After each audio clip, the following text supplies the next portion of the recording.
नमस्कार दोस्तों, बंद पड़ाव में आपका स्वागत है। आज कहानियों का सफ़रनामा में आपके लिए लेकर आई हूँ कहानी अमर बेल, जिसे लिखा है इस्मत चुगताई जी ने। तो चलिए शुरू करते हैं।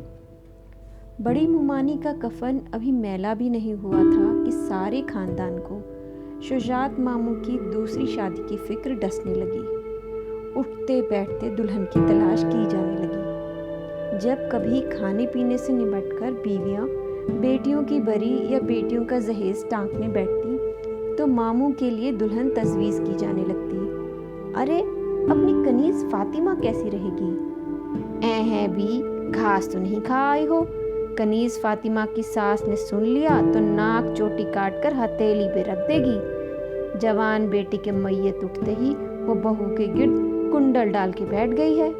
वो दिन और आज का दिन दहलीज से कदम न उतरने दिया। निगोड़ी का मायके में कोई मरा जीता होता तो शायद आना जाना हो जाता।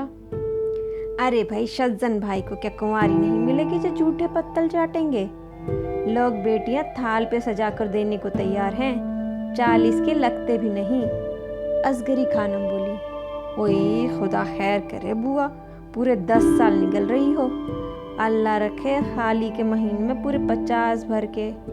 अल्लाह, बेचारी इम्तियाजी फुफ्फो बोल के पछताई। शुजात मामू की 5 बहनें एक तरफ और वो निगोड़ी एक तरफ, और माशा अल्लाह 5 बहनों की ज़बानें बस कंधे पर पड़ी थी, ये गज़ भर की। कोई मुचैटा हो जाता बस 5 एकदम मोर्चा बांध के डट जाती। फिर मजाल है जो कोई मुगलानी पठानी तक मैदान में टिक जाए। बेचारी शेखानियों सैदानियों की तो बात ही ना पूछिए, बड़ी बड़ी दिल गुर्दे वालियों के छक्के छूट जाते। मगर इम्तियाजी फुफ्फो भी इन 5 पांडवों पर 100 कौरवों से भारी पड़ती। उनका सबसे खतरनाक हरबा उनकी चिंचिनाती हुई बरमे की नोक जैसी आवाज़ थी। बोलना जो शुरू करती तो लगता जैसे मशीन गन की गोलियां एक कान से घुसती हैं और दूसरे कान से जन्न से निकल जाती हैं।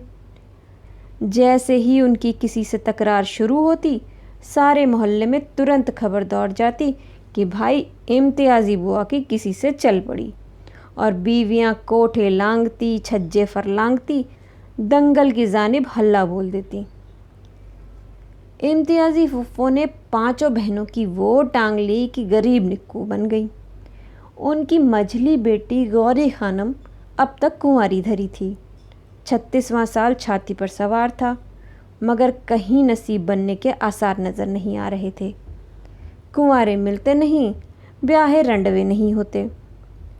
पिछले ज़माने में तो हर मर्द 3-4 को ठिकाने लगा देता था, मगर जब से ये अस्पताल और डॉक्टर पैदा हुए हैं, बीवियों ने मरने की कसम खा ली है। जिसे देखो अकीबत के बोरिये समेटने पर तुली हुई है। बड़ी मुमानी की बीमारी के दिनों से ही इम्तियाजी फुफ्फो ने हिसाब लगा लिया था, लेकिन उनके फरिश्तों को भी ना पता होगा कि दोहूजू के लिए भी कुएं में बांस डालने पड़ेंगे। शुजात मामू की उम्र का मसला बड़ी नाजुक सूरत इख्तियार कर गया। कमर आरा और नूर खाला के लिए तो वो अभी भी लड़के ही थे, इसीलिए वो मारे हॉल के बरसों की गिनती में बार बार घपला डाल देती, क्योंकि उनकी उम्र का हिसाब लग जाने से खुद खालाओं की उम्र पर शह पड़ती थी। लिहाजा 5 बहनें बिल्कुल मुख्तलिफ सिमत पर हमलावर हुईं। उन्होंने फ़ौरन इम्तियाजी फुफ्फो के नवाज दामाद पर जक्र छेड़ दिया, जिनका तज़किरा फुफ्फो की दुखती रख था, क्योंकि वो उनकी नवासी पर सौत ले आया था। मगर हमारी फुफ्फो भी खरी मुगलानी थीं, जिनके वालिद शाही फ़ौज में बरकंदाज थे। वो कहाँ मार खाने वालियों में से थीं। झट पैतरा बदल कर वार खाली कर दिया और शहजादी बेगम की पोती पर टूट पड़ी, जो खुले बांधो खानदान की नाक कटवा रही थी, क्योंकि वो रोज़ डोली में बैठकर धनकोट के स्कूल में पढ़ने जाया करती थी। उस ज़माने में स्कूल जाना उतना ही भयानक समझा जाता था जितना आजकल कोई फिल्मों में नाचने गाने लगे। शुजात मामू बड़े माकूल आदमी थे। निहायत सुथरा नक्शा, छरेरा बदन, दरमियाना कद। इम्तियाजी फुफ्फो सारे में कहती फिरती थी कि खिजाब लगाते हैं, मगर आज तक किसी ने उनका कोई सफ़ेद बाल उनके सर पर नहीं देखा। इसीलिए ये अंदाज़ा लगाना मुश्किल था कि खिजाब लगानी कब शुरू किया। यूँ देखने में बिल्कुल जवान लगते थे, वाकई 40 के नहीं जचते थे। जब उन पर पैगामों की बहुत ज़ोर की बारिश हुई तो बौखलाकर उन्होंने मामला बहनों के सुपुर्द कर दिया।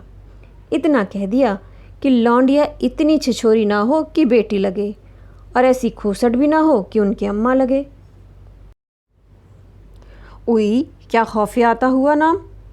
इम्तियाज़ी फुफ्फो को कुछ न सूझा तो नाम में ही कीड़े निकालने लगी, मगर बहनों ने ऐसा मोर्चा कसा कि उनकी किसी ने ना सुनी। लौंडिया 16 से एक दिन ज़्यादा की हो तो 100 जूते सुबह 100 जूते शाम, ऊपर से हुक्का का पानी, मगर उनकी किसी ने ना सुनी। वो अपनी गौरी बेगम की नाव पार लगाने के लिए ख्वाही न ख्वाही द्वंद मचाती रहीं।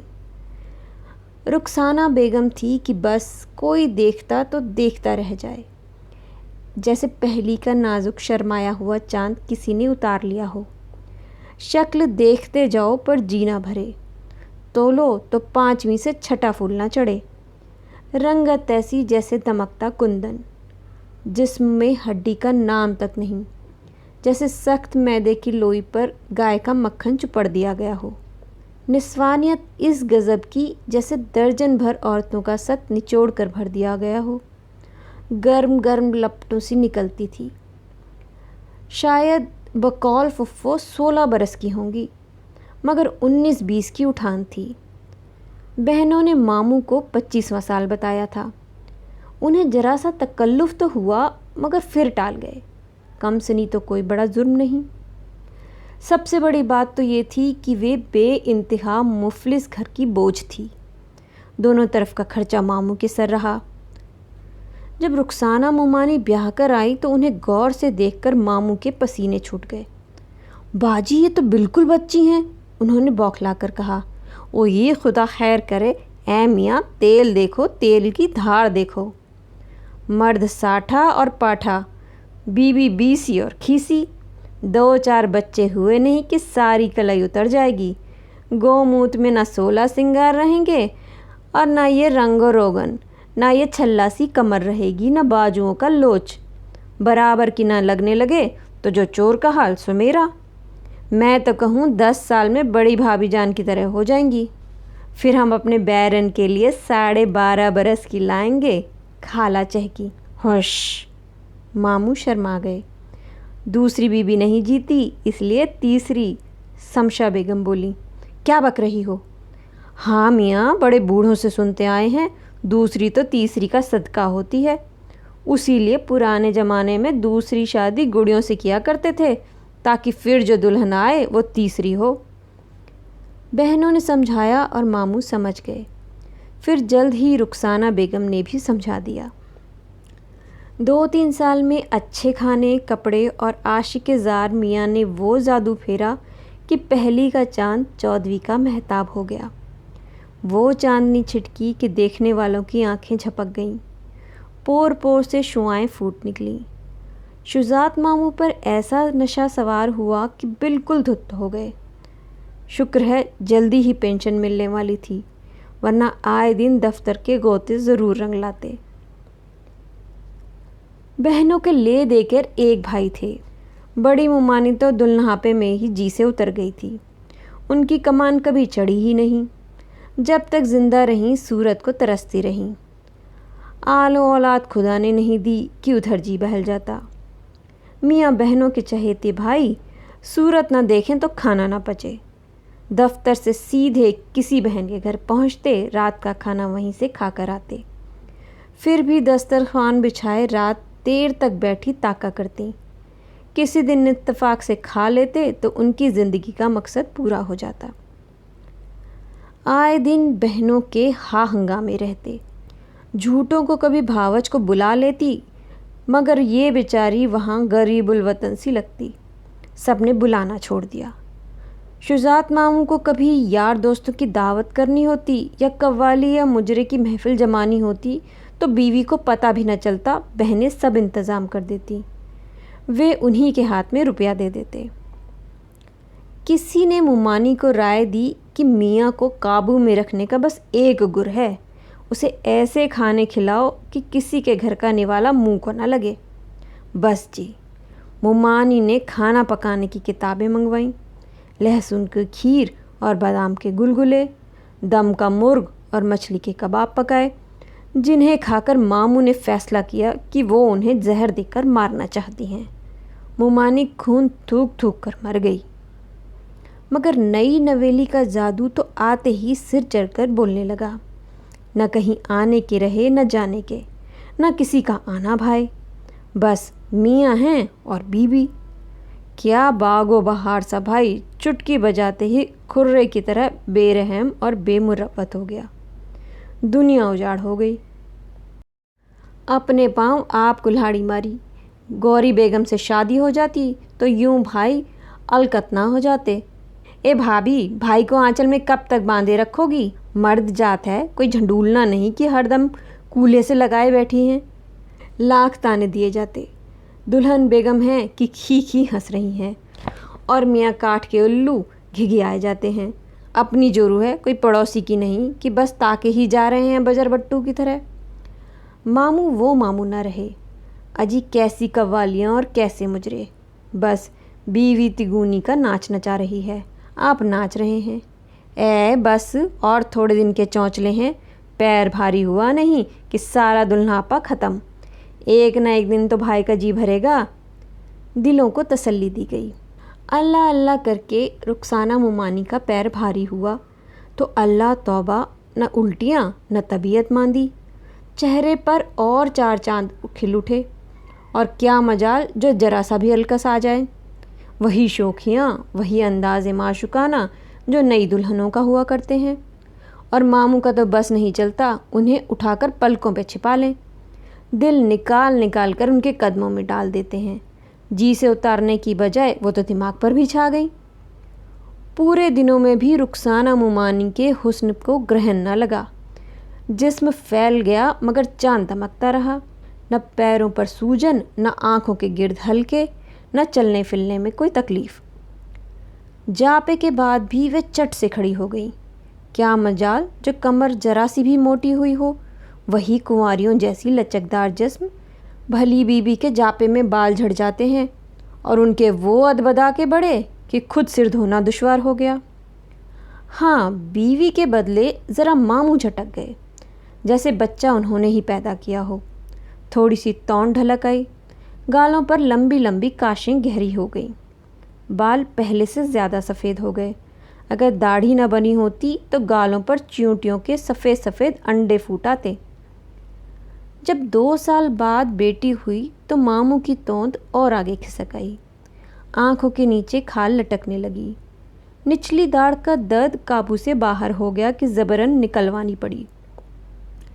एक ईंट खिसकी तो सारी इमारत की चूलें ढीली हो गई। उन दिनों मुमानी की अकलदार निकल रही थी। शुजात मामू की बत्तीसी असली दांतों से ज़्यादा हसीन थी। उम्र का इल्ज़ाम नज़ले के सिर गया। इम्तियाज़ी फुफ्फो के हिसाब से रुखसाना मुमानी 26 बरस की थी। गो अब वो जब कभी बच्चों के साथ धमा चौकड़ी मचाने के लिए मूड में आ जाती तो 16 बरस की लगने लगती। कई साल से उम्र का बढ़ना रुक गया था। ऐसा मालूम होता था कि उनकी उम्र अड़ियल टट्टू की तरह एक ही जगह जम गई है और आगे खिसकने का नाम ही नहीं लेती। नंदों के दिल पर आरे चलते। वैसे भी जब अपने हाथ पैर थकने लगे तो नौजवानों की शोखियाँ मुँहजोर घोड़े की दुलत्ती की तरह कलेजे में लगती हैं। और मुमानी तो साफ अमानत में खयानत कर रही थी। शराफत और भलमनसाहत का तो ये तकाजा था कि वो शोहर को अपना खुदाए मजाजी समझती, अच्छे बुरे में उनका साथ देती। ये नहीं कि वो थके मांदे बैठे हैं और बेगम बेतहाशा मुर्गियों के पीछे दौड़ रही हैं। अरे भाभी, तुम पर खुदा की सुअर, ना सर की खबर ना पैर की, हुड़दंगी बनी मुर्गियां खदेड़ रही हो। ए तो क्या करूं खाला, मुई बिल्ली। उई लो और सुनो। ए बी, मैं तुम्हारी खाला कब से हो गई? शज्जन भाई मुझसे 4 साल बड़े हैं माशाअल्लाह। बड़ा भाई बाप के बराबर है।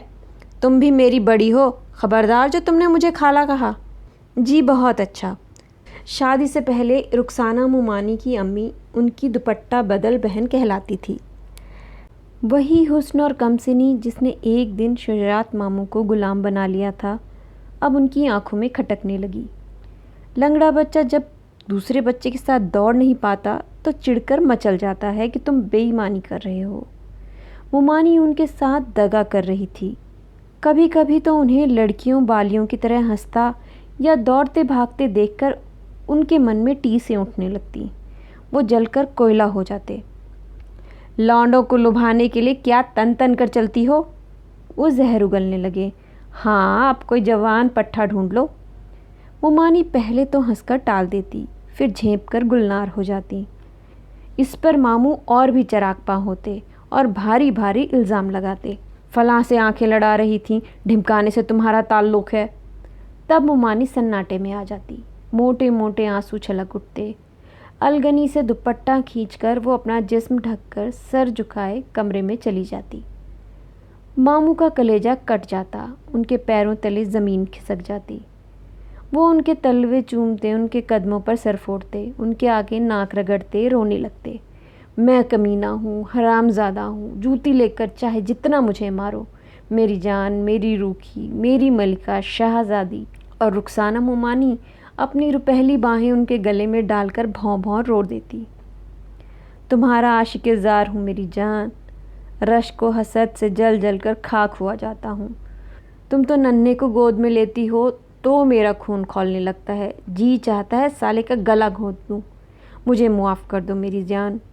वो झट मुआफ़ कर देती। इतना मुआफ़ करती कि शुजात मामू की आंखों के हल्के और ऊंधे हो जाते और वो बड़ी देर तक थके हुए खच्चर की तरह हाँपा करते। फिर ऐसे भी दिन आए कि वो माफ़ी ना मांग सकते। कई कई दिन वो रूठे पड़े रहते। बहनों की उम्मीदें बन जाती। भैया जान भाभी को कुढ़ा कुढ़ा कर मार रहे हैं। अब कोई दिन जाता है कि आए दिन की दांता किल किल रंग लाएगी। मुमानी छुप छुप कर घंटों रोती। आंसू भरी आंखों में लाल लाल डोरे और भी सितम ढाने लगते। सुता हुआ जर्द चेहरा जैसे सोने की गिन्नी में किसी बेईमान सुनार ने चांदी की मिलावट बढ़ा दी हो। फीके फीके होंठ, माथे पर उलझी सी एक वारफ्ता लट, देखने वाले कलेजा थाम कर रह जाते। हुस्ने सौगवार की देखकर मामू के कंधे और झुक जाते, आंखों की वीरानी बढ़ जाती। एक बेल होती है, अमर बेल, हरे हरे सपोलियों जैसे डंठल, जड़ नहीं होती। ये हरे डंठल जिस भी सरसब्ज पेड़ पर डाल दिए जाएं तो बेल उसका रस चूस चूस कर फलती फूलती है। जितनी ये बेल फलती है उतना ही वो पेड़ सूखता जाता है। जो जो रुखसाना बेगम के चमन खिलते जाते थे, मामू सूखते जाते थे। बहनें सिर जोड़ कर खुसर फुसर करती।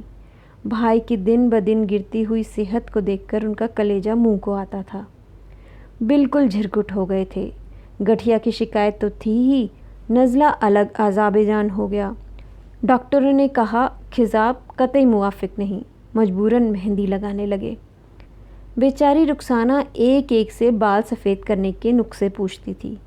किसी ने कहा अगर खुशबूदार तेल डालो तो बाल जल्दी सफ़ेद हो जाते हैं। दुखिया ने सर इत्र में झोंक दिया।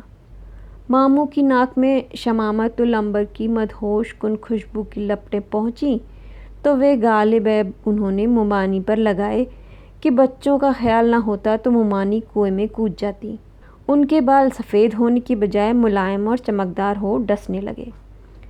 मुमानी की जवानी के तोड़ के लिए मामू ने तिब्बत यूनानी के तमाम मज़ू में मुकफ़ियात, कुश्ते और तेल इस्तेमाल कर डाले। थोड़े दिन के लिए उनकी भागती हुई जवानी थम गई, बांकपन लौट आया। मुमानी ने कुछ दुनियादारी के दाव पेश तो सीखे न थे, खुद रौ पौधा थी। कभी किसी ने बारीकियां न समझाईं। 28 साल की तो थीं, मगर 18 बरस जैसी ना तजुर्बाकार और अल्हड़पन था। मोटर बहुत चलाओ तो इंजन जल जाता है। दवाओं का रद्द अमल जो शुरू हुआ तो शुजात मामू ढह गए। एकदम बुढ़ापा टूट पड़ा। अगर वो जिस्म और दिमाग को इतना न तकतकाते तो 62 बरस में यूं लुटियाना डूब जाती। अब वो अपनी उम्र से ज़्यादा लगने लगे। बहनें ज़ार व कतार रोईं। हकीम डॉक्टर जवाब दे चुके थे। लोगों ने जवान बनने के तो लाखों नुस्खे ईजाद किए, मगर कब्ल अज़ वक्त बूढ़ा होने की कोई दवाई नहीं जो मुमानी को खिला दी जाती। ज़रूर उन पर किसी सदाबहार किस्म का जिन या पीर मर्द आशिक था कि किसी तौर पर उनकी जवानी ढलने का नाम न लेती थी। तावीज़ गंडे हार गए, टोने टोट के चित्त हो गए। अमर बेल फलती रही, बरगद का पेड़ सूखता रहा। तस्वीर हो तो कोई फाड़ दे, मुजस्समा हो तो पटक कर चकनाचूर कर दे। अल्लाह के हाथों बनाया मिट्टी आग का पुतला, हसीन भी हो और ज़िंदा भी, उसकी हर सांस में जवानी की गर्मी महक रही हो, तो फिर कुछ बस नहीं चलता। उसके चढ़े हुए सूरज को उतारने की एक ही तरकीब हो सकती थी कि खाने की मार दी जाए। घी, गोश्त, अंडे, दूध कतई बंद। जब से शुजात मामू का हाजमा जवाब दे गया था, मुमानी सिर्फ बच्चों के लिए गोश्त वगैरह मंगाती थी। कभी कभार एक नवाला खुद चख लेती थी। अब उससे भी परहेज़ कर लिया। सबको उम्मीद बन गई कि अब इंशाअल्लाह ज़रूर बुढ़ापा तशरीफ़ ले आएगा। ए भाभी, ये क्या उछाल छक्का लौंडियों की तरह मुई शलवार कमीज़ पहनती हो और भी नन्ही बन जाती हो। नंद कहती, भारी भरकम कपड़े पहना करो कि अपनी उम्र की लगो। मुमानी ने टीका हुआ दुपट्टा और गरारा पहन लिया। किसी यार के बगल में जाने की तैयारी है? मामू ने कोच के दिए। मुमानी कपड़ों से भी खौफ खाने लगी। ए भाभी, क्या एक आध वक्ती नमाज पढ़ती हो? 5 वक्ता की आदत डालो। मुमानी 5 वक्ता नमाज पढ़ने लगी। जब से मामू की नींद बूढ़ी और नखरीली हुई, तहज्जुद के वक्त से जागना पड़ता था। मेरे मरने की नफल पढ़ रही हो? मामू बिसूरते। दुबली तो थी ही, दिन रात की दांत आकिलकी से और भी धान पान हो गई। घी गोश्त से परहेज हुआ तो रंग और भी निखर आया। जिल्द ऐसी शफ़ाक हो गई कि जैसे दम में बिल्लौर की तरह आर पार नज़र आने लगेगा। चेहरे पर अजब नूर उतर आया था। पहले देखने वालों की राल टपकती थी, अब उनके कदमों पर सिर पटकने की तमन्ना जागने लगी। जब सुबह सवेरे नमाज फ़जर के बाद कुरान की तिलावत करती तो उनके चेहरे पर हज़रत मरियम का तकद्दुस और फ़ातिमा ज़ुहरा की पाकज़ादगी तारी हो जाती। वो और भी कमसिन और कुंवारी लगने लगती। मामू की कब्र और पास खिसक आती और वे उन्हें मुंह भर भर कर कोसते और गालियां देते कि भांजों भतीजों के बाद वो जिन्नों और फरिश्तों को बरगला रही हैं, चिल्ले खींच खींच कर उन पर काबू कर रही हैं, उनसे जादू की बूटियां मंगवा कर खाती हैं। खिजाब के बाद अब मेहंदी भी मामू को आंखें दिखाने लगी थी। मेहंदी लगाते तो छींकें आकर नज़ला हो जाती। वैसे भी उन्हें मेहंदी से घिन आने लगी थी। रुखसाना मुमानी उनके बालों में मेहंदी लगाती तो बावजूद एहतियात के उनके हाथों में भी शमाएं लौ देने लगती। उन्हें देखकर शुजात मामू को ऐसा मालूम होता जैसे मेहंदी में नहीं, मुमानी ने उनके खून दिल में हाथ डुबो लिए हैं। वही हाथ जिन्हें कभी चमेली की मुंह बंद कलियां कहकर चूमा करते थे, आंखों से लगाया करते थे, अब शिकरे के खूंखार पंजों की तरह उनकी आंखों में घुस जाते थे। जितना जितना वे उनकी मुंडियां ज़मीन पर घिसते, मुमानी संदल की तरह महकती। बहनें घर से तर माल तैयार करके भाई को खिलाने लाती कि कहीं भावत जहर न खिला रही हो। अपने हाथों से अपने सामने खिलाती, मगर इन खानों से मामू का हाल और पतला हो जाता। बवासीर की पुरानी शिकायत ने वो जोर पकड़ा कि रहा सहा खून भी निचोड़ लिया। अभी तक उस नामुराद कुश्ते का असर बाकी था जो उन्होंने पिछले जाड़ों में मुरादाबाद के एक नामी गिरामी हकीम साहब का नुस्खा लेकर कई 100 लागत देकर तैयार कराया था। नुस्खा बेहद शाही किस्म का था कि जिसे मुर्दा खा लेता तो तन तना कर खड़ा हो जाता, मगर मामू गोंदनी की तरह फोड़ों से लद गए।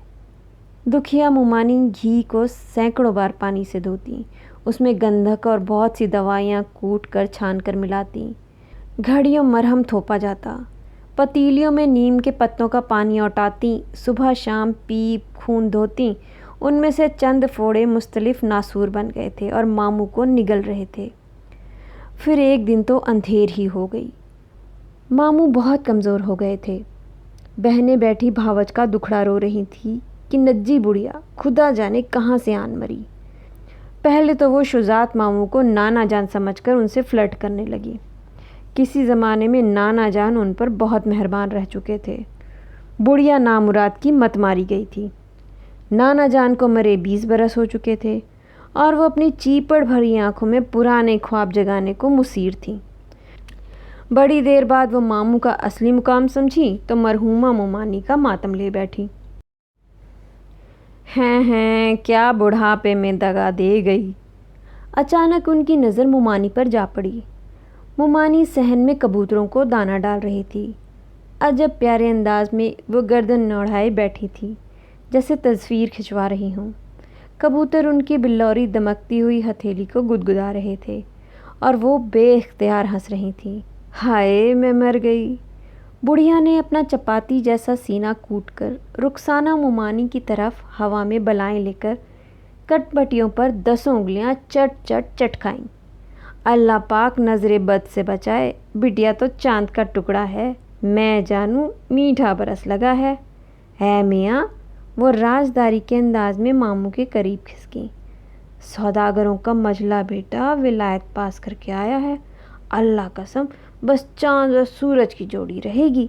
किसी ज़माने में बुढ़िया बड़े मार्के की मशाता थीं। अब उनका बाजार बंद हो चुका था। चौड़ा सफ़ेद हुआ, हाथ पैर से माजूर हुई तो टुकड़े मांगकर गुजर औकात करने लगी। थोड़ी देर तो किसी के समझ में न आया कि बुढ़िया मुर्दाद क्या बक रही है। सौदागरों का मजला बेटा जो विलायत पास था सबकी निगाहों में था। किसी को शुबा भी नहीं हुआ कि नाशुदगी कुतम्मा रुखसाना मोमानी का रिश्ता लगाने की ताक में है। इमाम हुसैन की कसम मियाँ मैं तो कड़ों की जोड़ी लूँगी, बात छेड़ें। बात जो वाज़ेह हुई, पानी मरा तो भिंडों का छत्ता छिड़ गया। चारों तरफ से तोपें दगने लगी। हैं मुझ जन्म पीटी को क्या खबर। बुढ़िया स्लीपर पहनती रपटी। बाहर की तरफ चलते चलते उसने मामू की पीटी हुई सूरत पर एक मुश्तबा नज़र डाली। मुंह पर तो साफ कुंवारापन बरस रहा है। उस दिन शुजात मामू ने कुरान उठाकर सबके सामने कह दिया कि ये दोनों बच्चे उनके नहीं, अड़ोस पड़ोस की मेहरबानियों का फल है जिनसे रुखसाना बेगम ताक झाक किया करती है। उस रात वो रोते रहे, कराहते रहे, अंगारों पर लौटते रहे। उस रात उन्हें बड़ी मोमानी बहुत याद आई। उनके बाल कब्ज़ल वक्त पक गए थे। उनकी जवानी, उनका दुल्हनापा आंसुओं में बह गया। नेकी और पारसाई का मुजस्समा, वफा की पुतली, उनके हुस्से का बुढ़ापा भी उन्होंने अपने वजूद में समेट लिया और शरीफ बीवियों की तरह जन्नत को सिधारी। आज वे होती तो ये दर्द, ये साजिश, ये सफ़ेद जड़ों वाले मेहंदी लगे बाल, ये रिश्ते नासूर, ये तन्हाई बांट लेती। फिर बुढ़ापा यूं न दहलता। दोनों साथ बूढ़े होते, एक दूसरे के दुख को समझते, सहारा देते। अमर बेल दिन दूनी रात चौगनी फैलती रही। बड़ के पेड़ का तना खोखला हो गया, टहनियाँ झूल गई, पत्ते झड़ गए। बेल पास के दूसरे हरे भरे पेड़ पर रेंग गई। कैसा जांशोज समा था। शुजात मामू की मैयत सहन पर बनी संवरी रखी हुई थी। बहनें खड़ी खड़ी पछाड़ खा रही थीं।